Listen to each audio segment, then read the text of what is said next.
Alright, today's Saturday night, June 4th, 2022. Yeah, my hair, I look like a rooster. This is gonna be my first night alone here at the motorhome, at the new motorhome. But my first night alone, I lost my friend can't be here anymore. So I'm the only one left to carry on the ordeal. But yeah, so the last time I slept here on my land by myself was, I believe, about 2 years ago. When I did the video, I slept, it was during winter, I slept in the Rambler. So yeah, this is going to be my first night by myself here in a while. I actually didn't sleep in any of the motorhomes by myself yet, but we're doing some mosquito hunting. These things, they're like, they literally wait at the door, and especially if I just have the screen, I usually just keep the door open and then have the screen door on. So usually the actual door is open during the day, and the bastard things just wait on the screen so that when I have to go out for something, they actually come in once I open it. Like, a bunch of them come in. They're nasty things. By the way, I just located one point where they were entering, and they actually stay between, like I was saying, between the door and the screen. And so if I leave this thing open, they'll come in through here. This thing here. So I need to remember to leave it closed. It's a pretty nice motorhome. Play some Call of Duty Black Ops. Yep, the first one. There's the kitchen.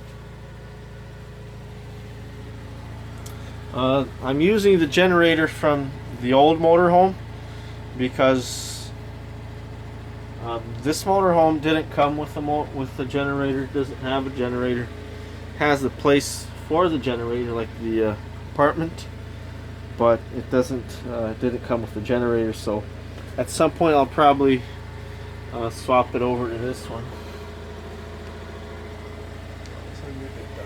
Here, let's. There we go.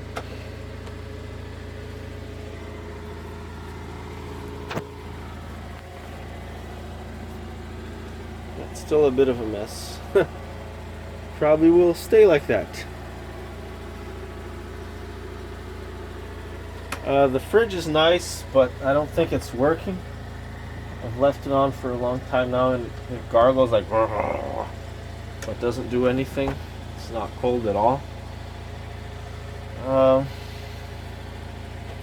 So maybe it just needs a little something. Like, it's doing something, and I don't think it's leaking. But maybe it needs water added. I don't know. Maybe it needs some maintenance, something cleaned. I've got no idea. Yeah, this stuff is gonna stay like that. I work, the way I operate is by priorities. So I literally start from priority 1, then to the next, to the next, to the next. And organizing things is kind of at the end of the priority list. It's not even on the priority list. Oh, there goes another quick. Killed that one. Oh, that one had my blood on it. Stupid things. Damn it.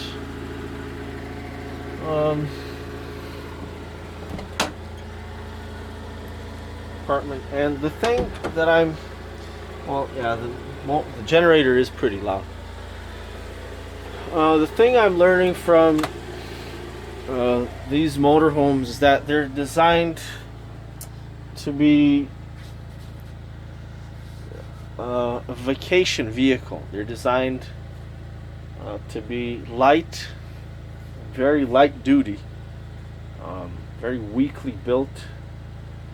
It's pretty much, the walls and the roof on this thing are literally insulation foam, like the yeah, what do you call that stuff? The it's not foam, like it's EVA. It's that pink stuff, but well, here it's actually blue. On the other one it was actually blue, but it's that, yeah, I guess styrofoam. Yeah, that's the word. It's like styrofoam, and then a very thin layer of plywood, like maybe 3/16 plywood, maybe less. I'd say less actually, maybe 1/8. I don't know. It's very thin, and then on some parts it's got aluminum. So that keeps them very light, but very weak. So the other nice thing about the other motorhome was that it had oak furniture, which I appreciate. This stuff here, again, it's very flimsy, but it's all in good shape, and this is just a temporary home. But as I was saying, these things are designed to be light for traveling, and they're also designed to have a whole bunch of seats. So the idea is that you get the motorhome and you travel with it's a family traveling vehicle. So basically over here on the table area, I've got this seat here, which becomes a bed for two. Well, kind of, if you really stretched it out to very skinny people. But so two seats here, that's four. Two seats in the front, that's six. And this seat here, 7. Up there, not supposed to be up there. So just in seating, there's like 7 seats. And these seats, they take up space. So for sleeping, it sleeps about that many as well. So between 2, 4, 6. So again, between like about 5 to 7. Well, 7 would be overdoing, but 5 to 6 people comfortably. So you could maybe even 8. You could probably fit 3 people up here. So you've got all this seating area, which I don't use at all, because again, I'm using this as a permanent home, shall we say, for off-grid living. And this really wasn't designed for that. Stupid mosquito. So I don't really have enough room for my clothes. So what I'm thinking of doing is removing that bed there and converting that into like a storage room. Like have drawers, like dressers with a bunch of shelves, maybe a table. I'm not sure yet, but I'd like to have more. I'd like to do something more useful with this, with these seats. Again, here on the table as well, on the dining table, like I don't really need this many seats. Really, one day I'd like to just start one from scratch. Probably use a sea can container, shipping container, and put it on that like a nice big diesel truck, like that 1986 International or something similar, and that would be a very heavy duty motorhome. I don't care at all about the weight, because the idea with something like that is it's a more permanent home designed to be lived in, not traveled in. So who cares if it uses more gas? Who cares if it uses more fuel? It's strong, it's permanent, it's going to